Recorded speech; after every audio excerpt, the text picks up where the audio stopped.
শ্রী রামকৃষ্ণ মহাসমাধির আগে মাকে বলেছিলেন, তিনি আর কি করেছেন, মাকে তার অনেক বেশি করতে হবে।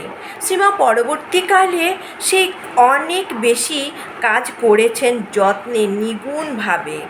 অলৌকিক কৃপা বিতরণের সময় মা একবার বলেছিলেন, তিনি নিয়েছেন সব বাছা বাছা ছেলে কটি, আর আমার কাছে ঠেলে দিয়েছেন একেবারে পিঁপড়ের সার।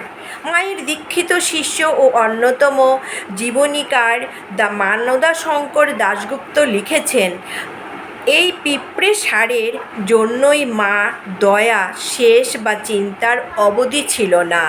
তারা কেউ ঈশ্বরকোটি নন বা অন্য কোনো দিব্য গুণেও ভূষিত নয়, অতি সাধারণ মানুষ। কিন্তু যারা যখন এসেছেন মা দুহাত দিয়ে গ্রহণ করেছেন, একটু ভালো দেখলে যার পরনাই আনন্দিত হয়েছেন। অনেকে অনেক সময় পরিচয় নেওয়া বা একটা কথা পর্যন্ত জিজ্ঞেস করার দরকারও মনে করেননি। এমনকি যখন অতি অযোগ্য লোকও এসেছে, অধিকাংশ ক্ষেত্রে তিনি শুধু দয়ার বশবর্তী হয়ে তাদের দীক্ষা দিয়েছেন।